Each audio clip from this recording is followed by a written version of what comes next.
breakfast, lunch, and dinner. I am Jeff Haxton, joined by the head coach in his 5th year here at Texas Tech, head coach Chris Beard. Coach, good to have you back.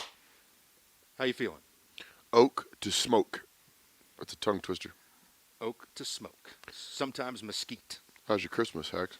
It was pretty good. Hauled all of our 5 crew up to Edmond and got to see my grandparents. It was good.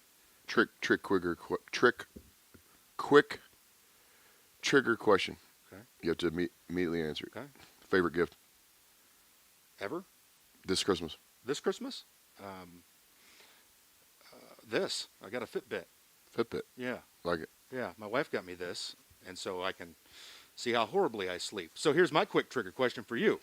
If you were wearing a Fitbit, which you're not, or a smartwatch, these things log and track your sleep.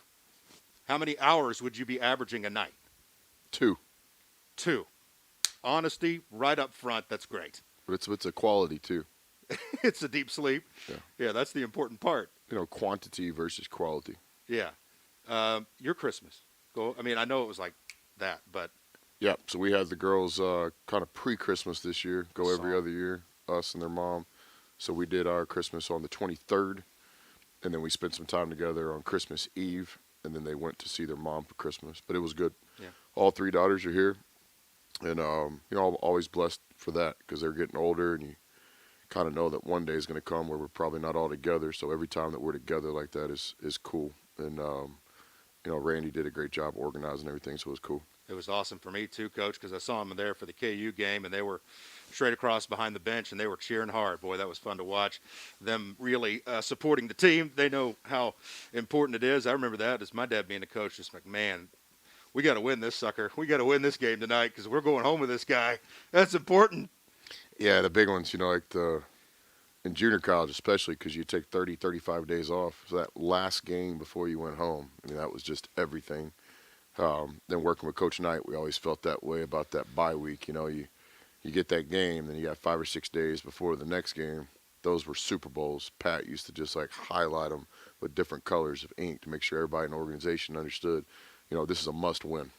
And so that game right before Christmas is too. We were fortunate to win at Oklahoma, and it just made for a better Christmas, no doubt. Yeah, it did. It was a lot of fun to watch your guys do that and get that win. So tell me how the last 4 days have been for your guys. Kind of take us inside what happens when Christmas is over and you get back to work. Yeah, it's such a short break for these guys. I've said it before. It's like so much respect for guys that play college basketball at this level. Never have a spring break. Really don't have much of a summer vacation either. A couple days here or there. It's really a 12-month commitment to play in the Big 12 because these guys are trying to become NBA players. There's no other second way to say it. So Christmas is no different. This year we were fortunate that we got 2 full days. The 23rd and 24th, we were completely off, and then we met back as a team on the evening of the 25th. So for some of our guys, they actually had a chance to take quick trips home. Some of our guys did not have that opportunity, so we tried to set it up for them in Lubbock to have the best experience they could, whether it be over to Coach's house or spending some time, getting some shots up or what have you. Most years the NCAA gives you a rule where you can't do anything during the Christmas break, but this year they made a common sense rule with the COVID, since so many players are still in town that the guys could still get in and use the facilities. One of those guys that never had the chance to go home was Davide Moretti. And you said earlier that you wanted to spend a little bit more time kind of, I guess, reflecting because he didn't get to finish it out and he went to be a pro. Would you like to take that time now to talk about Davide? Yeah, I think when you think of Texas Tech basketball, since we've come here and have tried to get it to another level, I think we've been successful in a lot of ways. You're going to think of Jarrett Culver and you're going to think of Zaire and guys like that, but I would argue nobody made a bigger impact on our program than Morrow. Started, he made his decision to come here before we were making Final Fours, before we'd been in the green room. And he had an opportunity to play at any school in the country. He was a highly ranked guy coming from overseas. His dad, a great player and coach, so Morrow could have chosen anywhere to go play college. He chose Texas Tech before we were winning. And so that loyalty with Morrow was from day one. Then we talked a lot about running our own race. You're talking about a guy that played a role on the Elite Eight team as a freshman, but wasn't a regular in the rotation. And then just made his mind up like, hey, I'm gonna be one of the best players in the Big 12 as a sophomore. And when he said it, there was only a few people that believed it, and I did, Yeah. because I knew what he was all about, his father, his mentor, Maurizio, and so he did. Sophomore year, only player in Big 12 history to go 50%, 50%, 90%. Special player. I'd put his sophomore season in the Big 12 up against all the greats, whether it be a Kevin Durant or a Keenan Evans. I mean, Morrow did that. Now with the COVID, we all know if Morrow would have had his 4-year traditional career here, he would have been a fan favorite on senior night and could have gone out the way he deserved to go out. But with the COVID and everything was going on, Morrow had to make a decision, which we respected. Might not agreed with it, but when you love somebody like I love Morrow, you have to respect it. And so, yeah, I think there's going to be a time. He's back in school, passed a full load of classes first semester while being a pro. But will be back in school this semester, beginning mid-January. He'll graduate in May, and then we're going to do everything we possibly can to get Morrow to come back and walk across that stage this summer. And then at that time, I think we'll give him his appropriate thank you. That's awesome. By the way, focusing on the present, the Red Raiders are 7-2, 1-1 in conference play, with that huge win over Oklahoma, 69-67 in Norman last Tuesday. Now ranked 13th in the country, and they have Incarnate Word coming up. We'll talk about the Cardinals. I want to go over Oklahoma just a little bit because you shut down Brady Manick. What did you do so well to slow an all-conference player down like that? I mean, Coach, he goes 1 for 7 and has 2 points. Well, I don't know if we shut him down, but we definitely tried to make it an uncomfortable game for him. It was a focal point of our game plan. That's no secret. If you're going to play with Oklahoma, you can't let Manick get loose for 30, and he's more than capable of doing that. From his point of view, I know some of the shots he got in 07 were shots that he normally makes, so we were fortunate. But I do think you got to give our guys credit for him only getting off 1 3-point shot in a game. That's urgency and that's game plan. You got to give us a little credit for that. But Manick's a special player. I ran into him before the game in the kind of warm-up lines and asked him, "Hey man, are you ever going to graduate? It seems like you've been here since 1995." And he laughed and he said, "Yeah, Coach, I actually got another year if I need it." And that kind of made me go sit down and get depressed for a while. And I had to remember we had a game. But no, Manick's a great player. Our guys were dialed in. Our guys did a good job defensively, no doubt. What are you thinking about when the ball has been tipped 3 consecutive times for a tie? I mean, it just would have been a nightmare scenario, Coach, because, hey, it's a close game, but you led for 38 minutes of that game. Now, none of this happened, so we don't have to worry about it. But what are you thinking when that ball is in the air from Austin Reeves that last time? Yeah, time freezes for us over there, just like it does everyone. I thought we deserved to win the game from the tip all the way to the very end of the game. There's a couple seconds left. I thought we played well enough to earn the right to win a Big 12 game in different areas, whether it be defensively or offensively. We had different guys step up. So when you get down to those last things, it's a situation to foul or not to foul. Oklahoma's such a dangerous three-point shooting team. There's not a lot you can do with Reeves in terms of he's going to get that shot off one way or another. So we made a predetermined decision. We were prepared for that moment. We just didn't execute as well as we wanted to on the defensive block out. So, sometimes you come up a little short, like the Kansas game. I thought we played well enough to win. Wasn't in our cards. Oklahoma game, we get a little fortunate at the end. But there's no doubt about it. I mean, if you're going to have a NCAA tournament type season as you go through this 18-game journey, you're going to have to create your own fortune, and I thought we did that in Norman. Coach, after the game, Terrence Shannon jumped in. Like this was a question for Marcus Santos Silva. And he jumped in and said, after watching the KU game, hey, we did not get Marcus touches. Not nearly enough. Is it that simple to turn around and say, hey, guys, today we're getting Marcus touches? There's got to be something more to that, right? Yeah, I think there's no doubt we missed him a lot. That's on me as the coach, and that's on the players that have the ball like TJ. Great thing about TJ and other guys in our locker room is they hold themselves accountable. I know Mac McClung was in the film room, and he's like, man, I got to get this game back. I got to go find Marcus because he missed him a few times, as other guys. So that's good. From a coaching standpoint, we got to make sure that our best players get touches in the areas where they need them. So some of that's on us. And then with Marcus, he's got to stay out of foul trouble. He needs to play the minutes that we need him to play. So a lot of responsibility, a lot of accountability, but there's no doubt about it. We need to play through Marcus, not only in the post, but on the perimeter. Marcus is one of our best players. We recruited him to be a playmaker, a ball mover. We're early in our journey, but we got to continue to make sure that he's heavily involved in what we're doing. How many people in college basketball can make the reverse layup McClung made? As a special play, as a courageous play. Three guys there. Yeah, I don't know if it was the right basketball play, but Mac's heart and his courage and his mind's in the right place, trying to make that winning. He doesn't fear those moments. He wants the ball. But certainly as the year goes on, he's made some big time inside out plays as of late, bringing people to him and getting people involved. I think, the objective is not for Mac to score 25. It's for him to have heavy assist numbers and scoring. He's working really hard at that balance, and I'm very confident that as the year goes on, hopefully starting tomorrow night, all of our players, not just Mac, can understand that we can be a team where the ball just needs to move. We don't need anybody to make the great play. We have enough talent where if we just play unselfish and play the right way, I think we can play with anybody. Don't hit the home run, right? And it's so tempting to hit the home run, Coach. Home runs are fun, but sometimes that's not what you need, and that's what you're saying. You guys can go about it and run your offense and make the plays. Did you get what you were looking for out of starting Jamarius over Kyler? Yeah, it wasn't necessarily a decision, Jamarius over Kyler. Okay. It was a decision, let's see if we can shake up the lineup and do some things to put ourselves in position to win. I've always said we have 6 or 7 starters around here.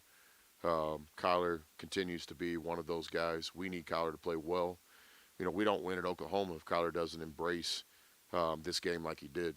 He goes 3 assists and 1 turnover, takes great shots, gets 9 defensive rebounds, which is, I think, a career high for him. So I thought Kyler played a solid game, a winning game. Looked to me like he was trying to win each possession out there. Same thing with JB. We need both those guys to be the best version of themselves. Certainly we play those guys together a lot with their IQs and their ball handling, their ability to make free throws. So it wasn't a decision, one guy over the other. It was just a decision like coming off this Kansas loss, let's see if we can tweak our team in some way. And Kyler gave you a good pop right off the bench, too. I mean, he jumps in there and like the first shot, I think he hits the 3. One more in this segment, Coach. Is the ball in your offense sticking too much for your liking? I don't think it's sticking. I think we're just a work in progress, and we're a team that's continuing to get better. Like I tell the guys, every game, including the 2 we've come up short, Houston and Kansas, I could make you an offensive highlight reel where it looks like, we never lose. So it's not about the good plays. We're making plenty of those. It's eliminating the mistakes. One of the mistakes we have is the ball will stick from time to time. I don't think it's a selfishness on our team. I think it's literally just guys that haven't played together long enough to really trust it, and we're getting better. In yesterday's practice, for example, we had some high-level offensive possessions, but as the ball moves, so does our offense. And so it's certainly an emphasis for us, to move the ball. That's a great point. I mean, you can put that together and look like you're in March, mid-form March basketball. And then, sometimes it looks like Mac, and it's not just him, but he's just looking, hey, I got to make a play, and let's go make it. You need to make a basketball move over to Rudy's, Rudy's.com. Did you hear that, Coach? It was called a segue. It's nice. Every now and then Did you do that, or they give it to you? No, every now and then I get lucky and pull one of those off. Rudy's South Loop and Slide presenting our show here, and we want you to stay tuned. We come back, we're going to talk about Kevin McCullough and Incarnate Word. This is Texas Tech Basketball with Chris Beard. We'll continue right after these messages on the Texas Tech Sports Network from Learfield IMG College.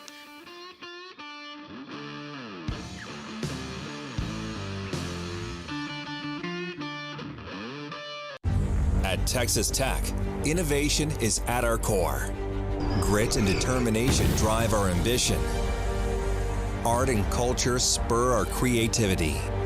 We're a community that makes Texas and the world a better place. We're a university where our accomplishments are many, our achievements are global, and our victories are glorious. Texas Tech University. From here, it's possible.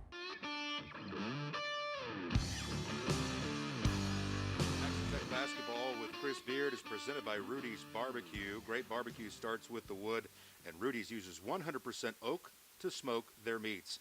Stop by Rudy's.com and place your curbside pickup or delivery order for breakfast, lunch, and dinner. All right, Coach, I've heard throughout the day from your press conference earlier that Kevin McCullough is a game-time decision. He's getting closer, though. That's what we hear, right? He's making good progress. That's kind of the update. Yeah, he's done a great job with his rehab from the day the adversity hit up until earlier this morning, being back in that training room. Mike Neal's done a good job with the rehab and just the discipline and the consistency. But above all, you got to give Kev the credit. He's the one that's done everything he could do in his power. He's way ahead of schedule. He's got a chance to play in the game tomorrow night. He's been practicing. Really is a game time decision, kind of depending on how he feels the morning of. But it's no secret he's going to play very, very soon. What I want to know is, has he been like a coach off the playing floor? Because I see him being very much a communicator, whether it be just to drop in a word to Coach Donewald or you or other players. Has he been pretty good in that aspect? Yeah, he's been more than pretty good. He's been engaged. It's hard, you're looking at a time frame here. You're going to be out a couple weeks at minimum, and it's hard just to stay engaged. But he's been engaged in the film room, coming in, watching other players' clips, watching the opponent, just trying to stay engaged in practice. He's been vocal. The thing that's been really cool is that he's been kind of a mentor to especially some of our younger guys. Whether he's got some advice for Buzo or Vlad or Namari or Micah or Tariq, and those guys respect him. Kev's put in the time.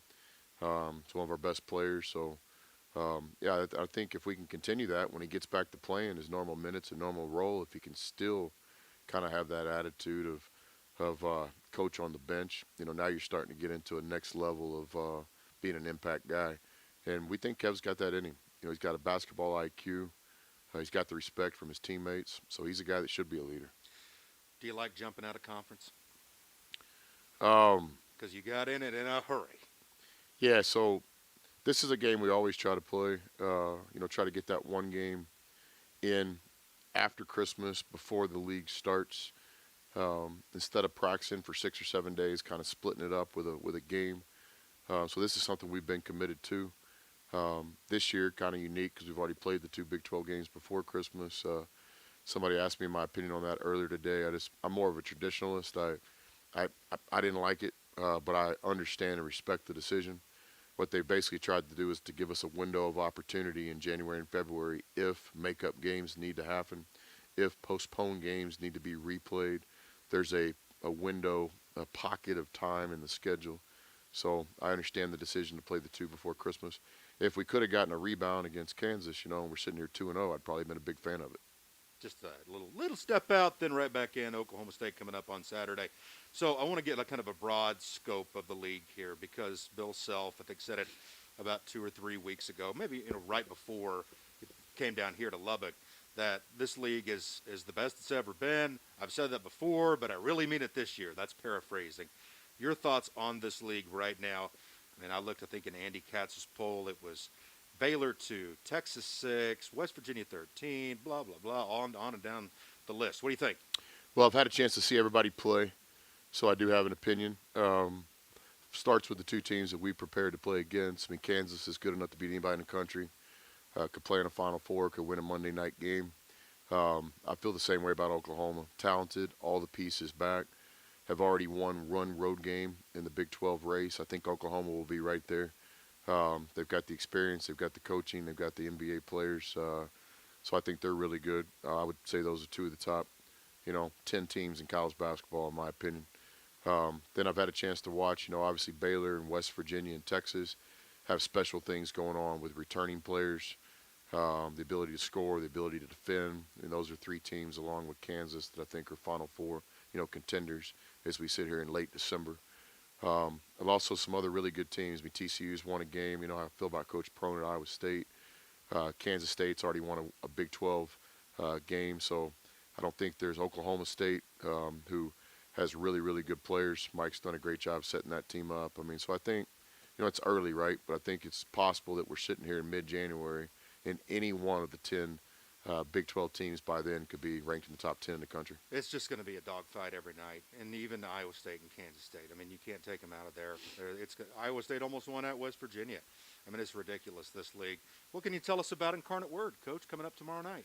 Yeah, I think we have a relationship with those guys in Incarnate Word. We've played them before. I got my coaching career started at Incarnate Word and as a graduate assistant. 95?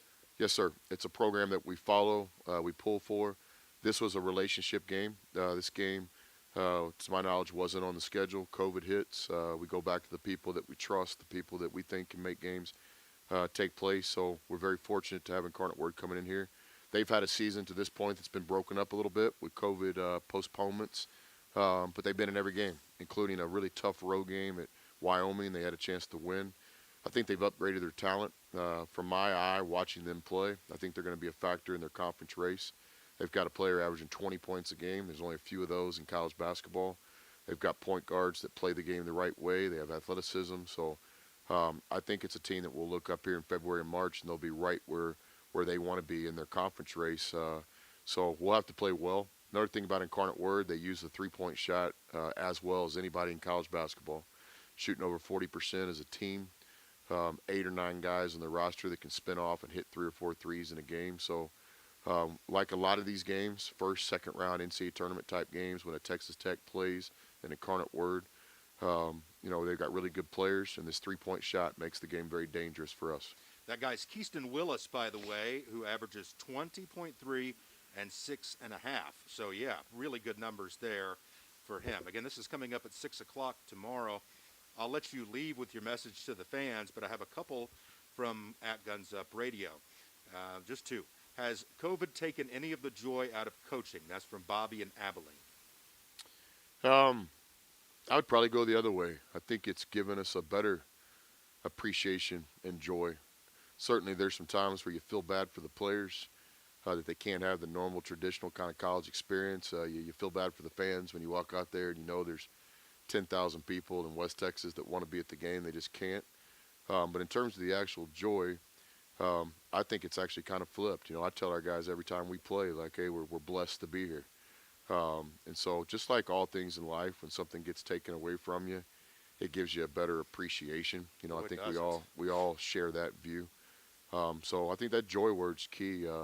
We've been trying to tell our players, let's find joy in the fact that we're able to play this game that we love. Coach, have you ever considered bringing in Norrance Odiase for a few days to help battle test your rebound drills? That's Gary in Waco.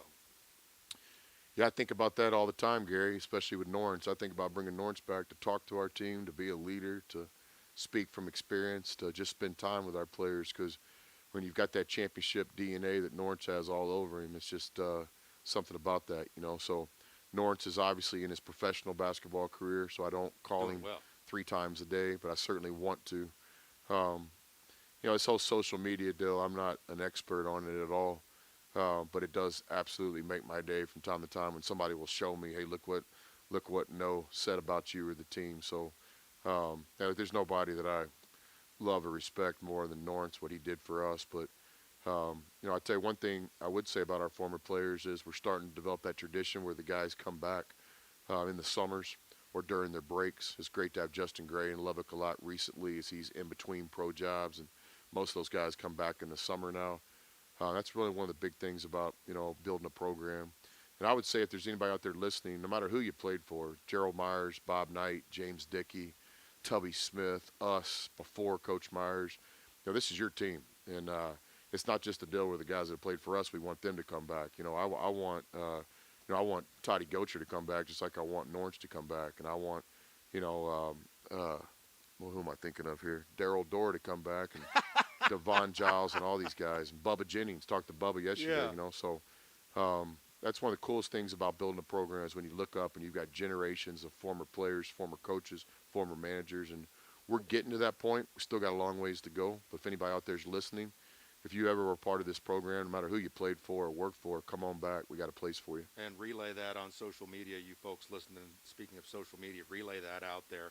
Okay, hey, just give us a little message for tomorrow because we got a 3-game homestand. That's exciting. Yeah, same thing for the fans. There's tickets available. Tomorrow night we play a good Incarnate Word team that has some really good players. I think you'll enjoy coming to watch the game, not just us, but the way Incarnate Word sets their team up. 6 o'clock tip. Tickets are available, texastech.com. Call the ticket office.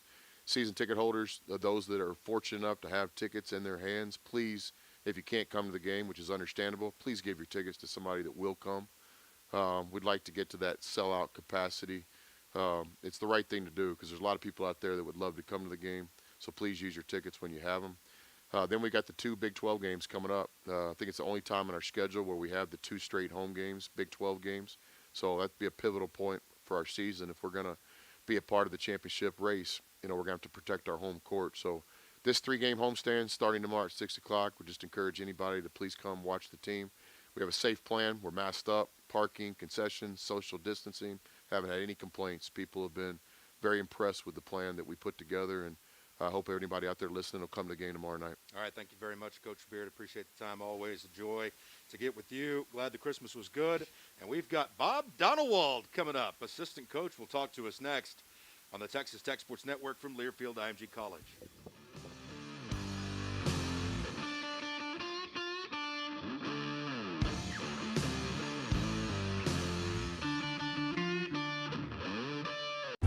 At Texas Tech, innovation is at our core.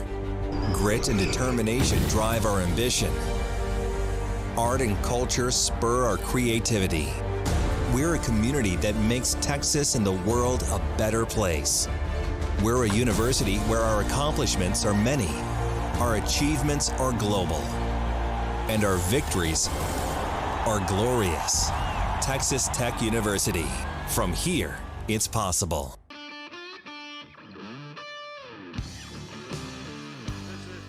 Basketball with Chris Beard, presented by Rudy's Barbecue. Check out Rudy's, South Loop and Slide. Don't forget to get the breakfast tacos. Those are outstanding in the mornings. Get your big cup for the fountain drinks. If you're like me, hit the Diet Dr. Pepper. That'll get your morning started just right. And also good coffee there at Rudy's, South Loop and Slide. And for over 3 decades, Community National Bank has deployed state-of-the-art technology with the all-important personal touch their customers value. Contact the Lubbock brand today. Community National Bank. We are community. And joining us is assistant coach Bob Donewald.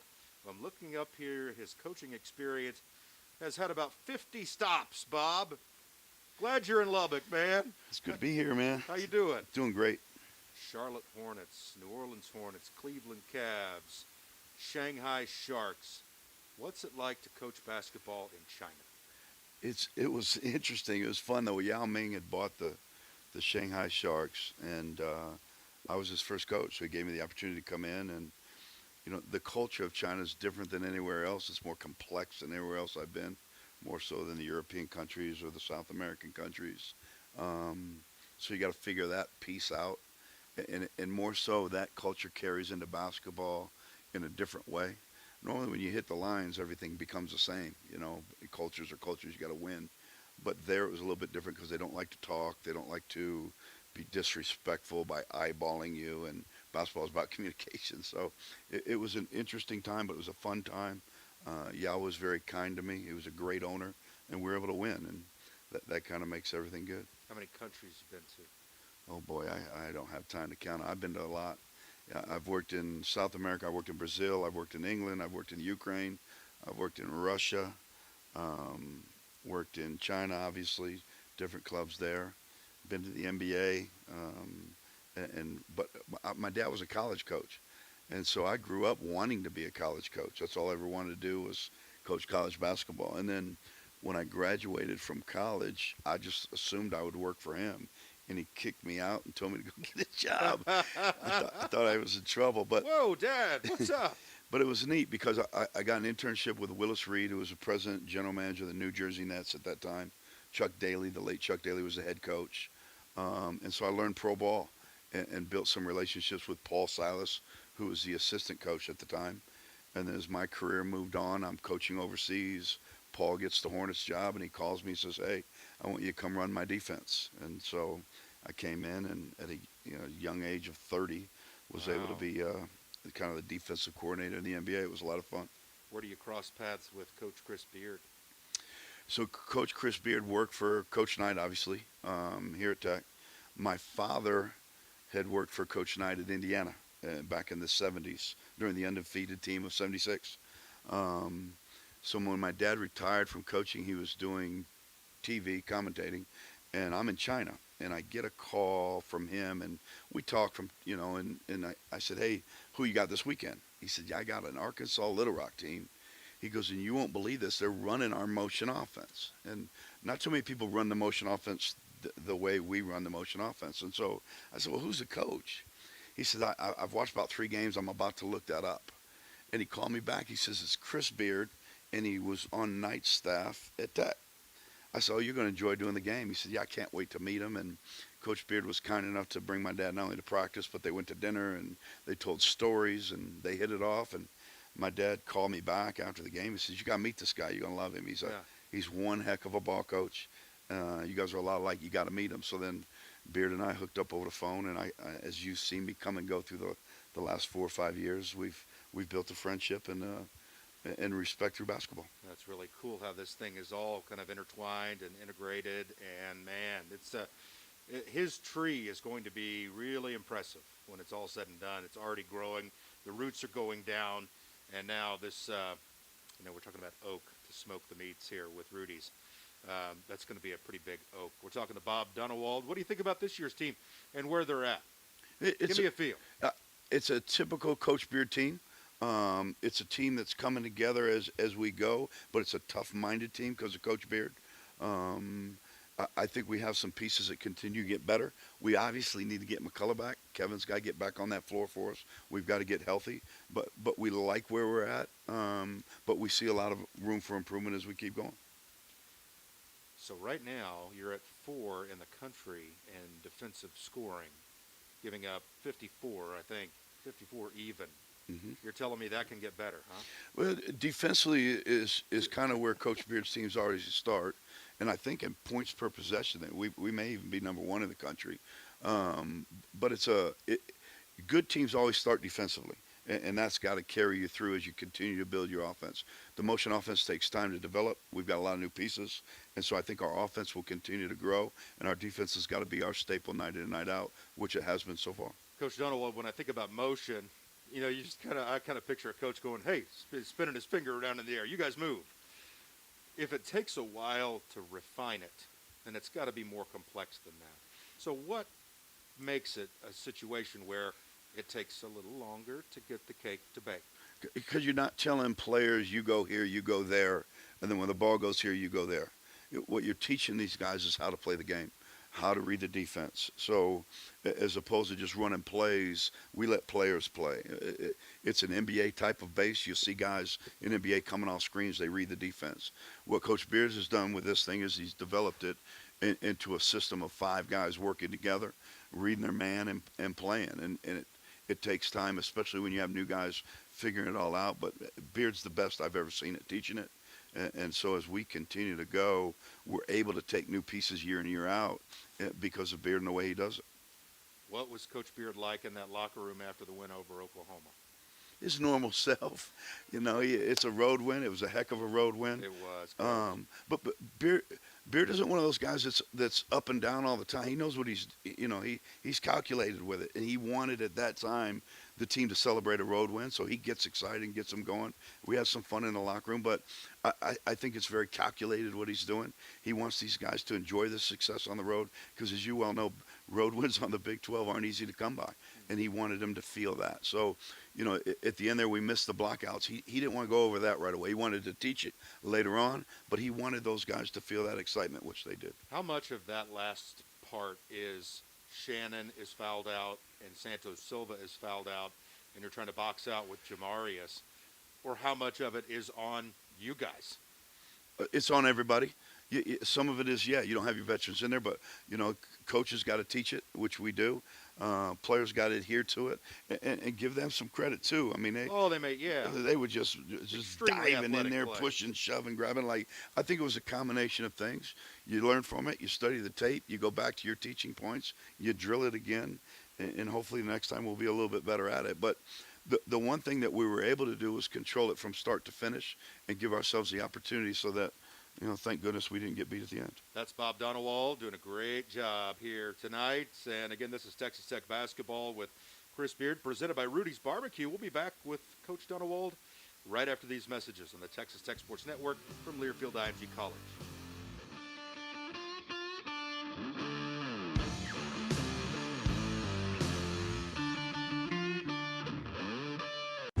At Texas Tech, innovation is at our core. Grit and determination drive our ambition. Art and culture spur our creativity. We're a community that makes Texas and the world a better place. We're a university where our accomplishments are many, our achievements are global, and our victories are glorious. Texas Tech University. From here, it's possible. Back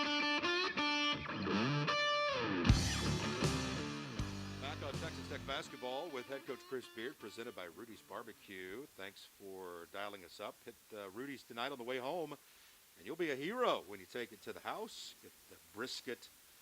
Make sure it's, the moist kind. I mean, a little bit of fat after the holidays, right? Oh, man, Coach, all I did was eat. I'm sure you're probably glad you're so busy because when you're not busy, all you do is eat. So that takes me to it. How was the Christmas for you, sir? It was good.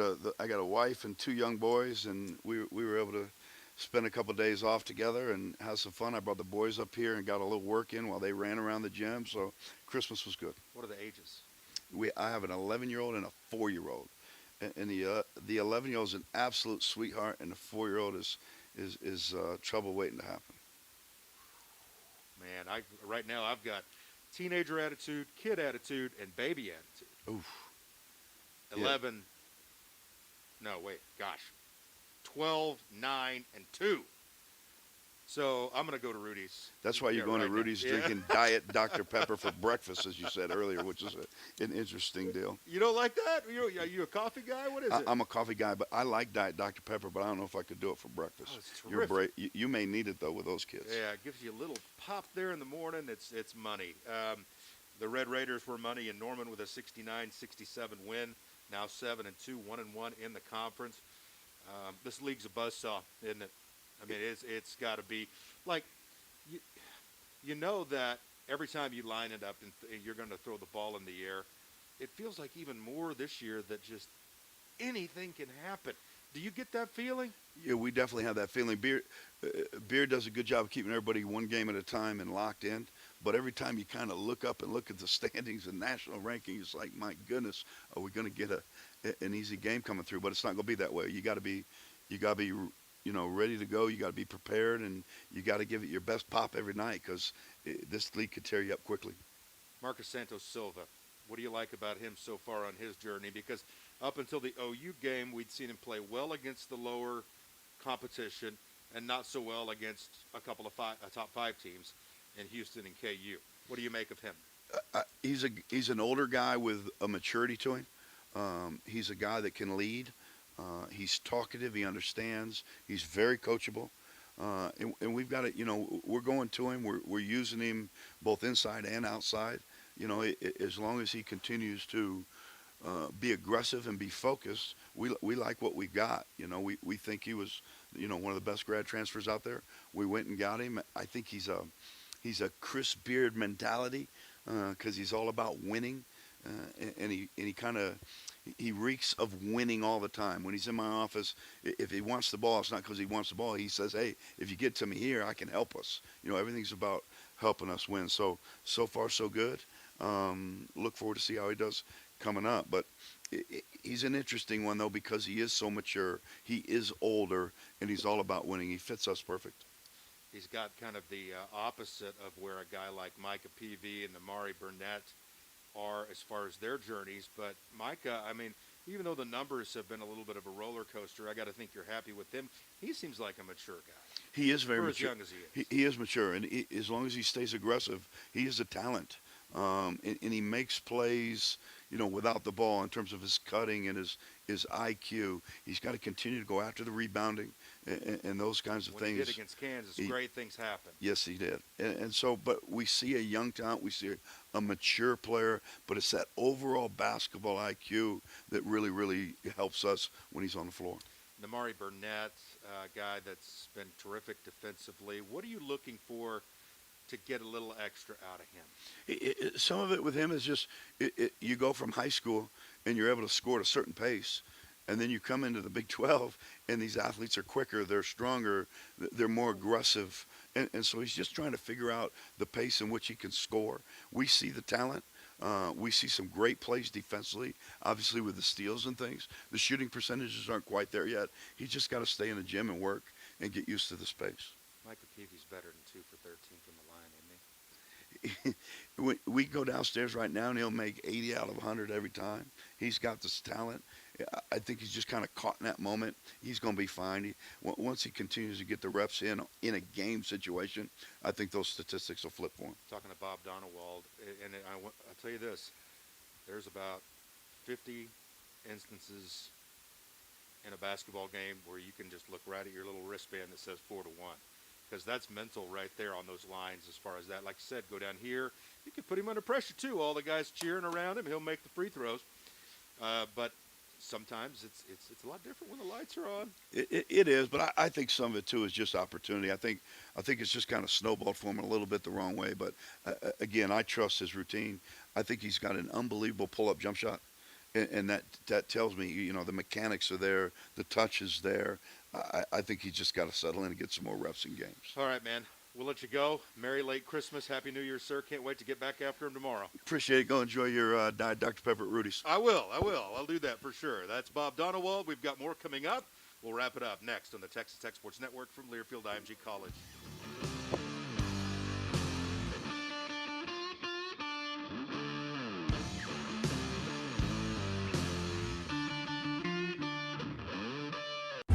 At Texas Tech, innovation is at our core. Grit and determination drive our ambition. Art and culture spur our creativity. We're a community that makes Texas and the world a better place. We're a university where our accomplishments are many, our achievements are global, and our victories are glorious. Texas Tech University. From here, it's possible.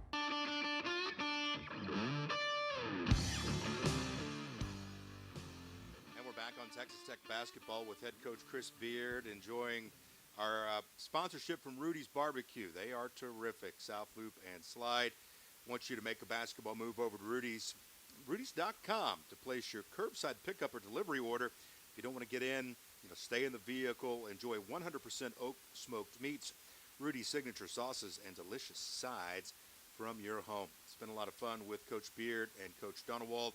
A reminder that we've got Texas Tech basketball coming up tomorrow night against Incarnate Word. Incarnate Word has not played since December 5th.